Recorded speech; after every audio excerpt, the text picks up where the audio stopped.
తమిళనాడులో ఒక private school ఒక విద్యార్థిని పట్ల దారుణంగా వ్యవహరించింది. దళిత విద్యార్థినికి పీరియడ్స్ వచ్చాయని ఆమెను బయట ఎగ్జామ్ రాయించింది, బయట మెట్లపై కూర్చోబెట్టి ఎగ్జామ్ రాయించింది. ఇది అమానుషం అంటూ అక్కడ ఆందోళనలు కూడా వినిపిస్తున్నాయి. పీరియడ్స్ వచ్చాయని విద్యార్థిని బయట కూర్చోబెట్టి పరీక్ష రాయించిన స్కూల్ యాజమాన్యంపై చర్యలు తీసుకోవాలి అని. ఇప్పుడు మీరు ఆర్టీవీ స్క్రీన్ పైన చూస్తున్నారు. ఆ బాలిక ముఖాన్ని మాత్రం మేము చూపించడం లేదు, కానీ ఆ బాలిక ఒక మెట్ల పైన కూర్చొని ఎగ్జామ్ రాస్తూ ఉంది. అందరూ స్కూల్లో క్లాస్ రూమ్లో తరగతి గదిలో కూర్చొని ఎగ్జామ్ రాస్తూ ఉంటే ఆ బాలిక మాత్రం అక్కడ మెట్లపై కూర్చొని దూరంగా ఒంటరిగా బయట కూర్చొని ఎగ్జామ్ రాస్తుంది. దీనికి కారణం ఆ బాలికకు పీరియడ్స్ వచ్చాయని స్కూల్ మేనేజ్మెంట్ ఇంత దుర్మార్గమైన నిర్ణయం తీసుకుంది. ఈ విషయాన్ని క్లాస్ టీచర్ ప్రిన్సిపల్కు తెలియచేయడంతో ప్రిన్సిపల్ ఆ విద్యార్థిని బయట కూర్చోబెట్టి పరీక్ష రాయించమని ఆదేశించినట్టుగా తెలుస్తోంది. 8వ తరగతి చదువుతున్న ఆ విద్యార్థిని పీరియడ్స్ వచ్చాయనే కారణంతో బయటకు పంపించి దూరంగా క్లాస్ రూమ్కి దూరంగా కూర్చోబెట్టి పరీక్ష రాయిస్తుంది. ఈ వార్త మీడియాలో రావడంతో వెంటనే పోలీసులు కేసు నమోదు చేసినట్టుగా తెలుస్తోంది. విద్యాశాఖ కూడా కేసు నమోదు చేసి విచారణ జరుపుతున్నట్టుగా తెలుస్తోంది. మొత్తం రిపోర్ట్ వచ్చిన తర్వాత ఆ స్కూల్ మేనేజ్మెంట్ పై కఠిన చర్యలు తీసుకుంటామని చెబుతున్నారు. తమిళనాడులో ఇలాంటి ప్రాక్టీస్ చాలా చోట్ల జరుగుతున్నట్టుగా తెలుస్తోంది. తమిళనాడులో ఈ దురభిప్రాయం, ఈ దురాచారం ఇంకా చాలా స్కూళ్లలో కొనసాగుతున్నట్టుగానే తెలుస్తోంది. పీరియడ్స్ వచ్చిన విద్యార్థులను స్కూల్కి రానివ్వకపోవడమో లేదంటే అత్యవసర సమయంలో ఇలా పరీక్షలకు రాయటానికి వస్తే వాళ్లను దూరంగా వేరే చోట కూర్చోబెట్టి పరీక్షలు రాయించటమో లాంటి దురాచారం ఇంకా తమిళనాడులో చాలా చోట్ల కొనసాగుతోందని చెప్తున్నారు. ఇప్పుడు మీరు చూస్తున్నది తమిళనాడులోని చిద్భవనానంద మెట్రిక్ స్కూల్. అది ఆ స్కూల్లో 8వ తరగతి పరీక్షకు హాజరైన విద్యార్థినికి పీరియడ్స్ కారణంతో దూరంగా కూర్చోబెట్టి తరగతి గదులకు దూరంగా బయట కూర్చోబెట్టి పరీక్ష రాయిస్తున్న దృశ్యాలు. ఇది అమానుష ఘటన అంటూ చాలా మంది చెబుతూ ఉన్నారు. ఇలాంటి అమానుష ఘటనను ఖండించాలి. ఇంతటి అమానుషానికి పాల్పడిన స్కూల్ మేనేజ్మెంట్ పై కఠిన చర్యలు తీసుకోవాలి అని డిమాండ్ చేస్తూ ఉన్నారు. ఈ ఘటనకు సంబంధించి ఒకసారి అక్కడ వీడియో చిత్రీకరణ చేస్తూ ఉన్నప్పుడు ఏం జరిగిందో చూద్దాం. ఆ బాలిక ఏం మాట్లాడుతుందో చూద్దాం.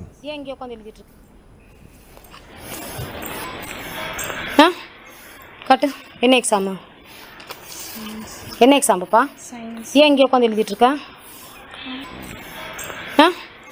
கட்டு என்ன எக்ஸாமு என்ன எக்ஸாம் பாப்பா? ஏன் இங்கே உட்காந்து எழுதிட்டு இருக்க? யார் இங்கே உட்காந்து எழுத சொன்னது? எந்த மிஸ்ஸு? பிரின்சிபல் மிஸ் உனக்கு இங்கே உட்காந்து படியில் உட்காந்து எக்ஸாம் எழுத சொன்னாங்களா? இதுக்கு முன்னாடி எப்போ எழுதுன எக்ஸாமு? மண்டே இப்போ இங்கே தான் உட்காந்து எழுதுனியா? எந்த டெஸ்கில் முன்னாடி உட்காந்து பாஸ்பரியில் தான் உட்காந்து எழுதுனியா? சரி எழுது. ஏன் மிஸ் ஒன்றும் சொல்லலையா? உள்ள கிளாஸ்க்குள்ள உட்காரணும் நீ சொல்லலையா?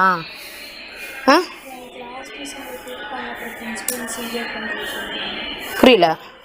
கிளாஸ் மிஸ் இங்கே கூப்பிட்டாங்க வர சொல்லி அதுக்கப்புறம் பிரின்சிபல் மிஸ் இங்கேயே உட்காந்து சொல்லிட்டாங்க. பிரின்சிபல் மிஸ் உன்னை இங்கேயே உட்காந்து எழுத சொல்லிட்டாங்களா? ஏஜென்ட் பண்ணால் உள்ளே உட்காந்து ரூமில் உட்காந்து எழுதக்கூடாதாம்மா, வீதியில் உட்காந்து எழுதணுமா? ఈ అమానుష ఘటనపై తమిళనాడులో నిరసనలు వ్యక్తమవుతూ ఉన్నాయి.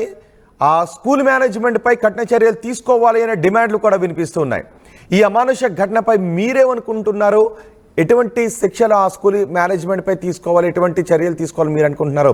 మీ అభిప్రాయం కమెంట్ బాక్స్లో తెలియచేయండి. మా ప్రతినిధి సురేష్తో మాట్లాడదాం. సురేష్, ఈ ఘటనపై అధికారులు ఎటువంటి చర్యలు తీసుకోబోతున్నారు? ఏదైతే తమిళనాడు కోయంబత్తూరులో వెలుగు చూసినటువంటి సంఘటన మానవత్వం మంటగర్చేలాగుందనే చెప్పాలి. ఏదైతే విద్యార్థులకు విద్యా బుద్ధులు నేర్పించేటువంటి ఉపాధ్యాయులు ఇటువంటి చర్యలు పాల్పడడం అనేది ఇది నిజంగా సిగ్గుచేటనే భావించాలి. విద్యార్థులు ఏదైతే వాళ్ళ భవిష్యత్తుకు ఉన్నత స్థాయికి ఎదిగేందుకు ఎంతో దోహదపడి రాయించారనేసి అమ్మాయి తల్లిదండ్రులకు చెప్పడంతో 9వ తారీఖున ఎగ్జామ్ రాసినప్పుడు వాళ్ళ తల్లి వెళ్ళి ఆ వీడియో తీసి సోషల్ మీడియాలో పోస్ట్ చేసినటువంటి పరిస్థితి. ఆ వీడియో కాస్త వైరల్ అయి పెద్ద చర్చనీయాంశం మారింది. దీని మీద ఆ యొక్క విద్యాశాఖ సంబంధించినటువంటి మంత్రి కూడా స్పందించినటువంటి పరిస్థితి. ఏదైతే వెంటనే ఆ స్కూల్ యాజమాన్యం ఎవరైతే ఇటువంటి చర్యలు పాల్పడ్డారో వాళ్ళు సస్పెండ్ చేయాలంటూ కూడా మంత్రి కూడా ఆదేశించినట్టు తెలుస్తుంది. అయితే దీని మీద పోలీసులు కూడా దర్యాప్తు చేస్తున్నటువంటి పరిస్థితి. ఎవరైతే ఆ యొక్క స్కూల్ యాజమాన్యం ఆ ప్రిన్సిపల్ కావచ్చు లేకపోతే ఆ టీచర్స్ ఎవరి యొక్క ఆ అమ్మాయిని ఈ రకమైనట్టు బయట కూర్చోబెట్టి రాయించారు. వాళ్ళని సస్పెండ్ చేయాలంటూ కూడా అనేక మంది విద్యార్థి సంఘాలు కావచ్చు, అనేక మంది తెలియజేయడంతో ఆ ప్రిన్సిపల్ ని కూడా సస్పెండ్ చేసినటువంటి పరిస్థితి కనబడుతుంది. అయితే ఇలాంటి సంఘటన గతంలో కూడా ఒకసారి వెలుగు చూసినటువంటి పరిస్థితి. ఇలాంటివి రిపీటెడ్ గా జరగడం ఎక్కడికి వెళ్తుంది సమాజం? ఇప్పుడున్నటువంటి తరుణంలో ఈ సమాజంలో కూడా ఇటువంటి ఏదైతే చర్యలు ఉన్నాయో ఇవి ఏమాత్రం సహించేది కాదు. ఎందుకు ఇలా అయినటువంటి కార్యకలాపాలకు పాల్పడుతున్నారు? ఒక విద్యాబుద్ధులు తెలిసినటువంటి ఒక ఉపాధ్యాయులు ఈ రకంగా వ్యవహరించడం ఏంటో. కానీ ఇలాంటి ప్రాక్టీస్ తమిళనాడులో చాలా చోట్ల జరుగుతోంది అనే విమర్శలు కూడా వస్తున్నాయి. అక్కడ విద్యాశాఖ అసలు పట్టించుకోవడం లేదా?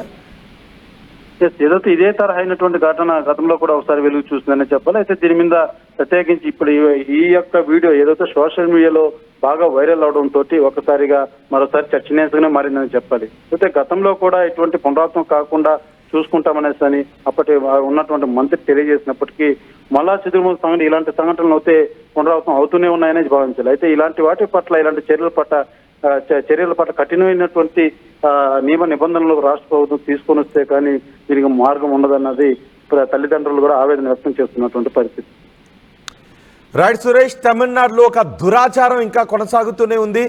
పీరియడ్స్ వచ్చాయని ఒక విద్యార్థిని బయట కూర్చోబెట్టి పరీక్షలు రాయించింది స్కూల్ యాజమాన్యం. తమిళనాడులోని కోయంబత్తూరులో ఈ దారుణ ఘటన చోటు చేసుకుంది.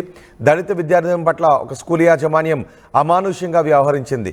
ఆ విద్యార్థిని బయట కూర్చోబెట్టి పరీక్ష రాయించింది. దీంతో ఆ విద్యార్థిని తల్లి అక్కడికి వచ్చి వీడియో తీసి మీడియాకు చూపించింది. అలాగే అధికారులు కూడా ఫిర్యాదు చేసింది. ఈ వీడియో సోషల్ మీడియాలో వైరల్ కావడంతో ఒక్కసారిగా ఆగ్రహం కూడా కట్టలు తెంచుకుంది. అందరూ డిమాండ్ చేస్తున్నారు ఇంతటి అమానుషానికి పాల్పడిన ఆ స్కూలుపై కఠిన చర్యలు తీసుకోవాలని. అయితే ఇది ఈ ఒక్క స్కూల్లోనే కాదు, తమిళనాడులో చాలా స్కూళ్లలో ఇలాంటి దురాచారం కొనసాగుతోంది అని చెబుతూ ఉన్నారు. ఇలాంటి దురాచారంపై అక్కడి ప్రభుత్వం సరైన చర్యలు తీసుకోలేకపోతుంది అనే విమర్శలు కూడా వస్తున్నాయి. என்ன எக்ஸாம் பாப்பா? ஏன் இங்கே உட்காந்து எழுதிட்டு இருக்கா? யார் இங்கே உட்காந்து எழுத சொன்னது? கட்டு. என்ன எக்ஸாம்? என்ன எக்ஸாம் பாப்பா? ஏன் இங்கே உட்காந்து எழுதிட்டு இருக்கா? யார் இங்கே உட்காந்து எழுத சொன்னது? எந்த மிஸ்ஸு? பிரின்சிபல் மிஸ் உனக்கு இங்கே உட்காந்து படியில் உட்காந்து எக்ஸாம் எழுத சொன்னாங்களா? இதுக்கு முன்னாடி எப்போ எழுதுன எக்ஸாமு? மண்டே இப்போ இங்கே தான் உட்காந்து எழுதுனியா? எந்த டெஸ்கில் முன்னாடி உட்காந்து பாஸ்போர்ட்டில் தான் உட்காந்து எழுதுனியா? ఆర్టీవీ వార్తల్ని క్షణాల్లో చదివే అవకాశం ఉంటుంది. ఒక న్యూస్ పేపర్, ఒక టెలివిజన్ ఛానల్ మీ చేతుల్లో ఎప్పుడూ ఉంటాయి.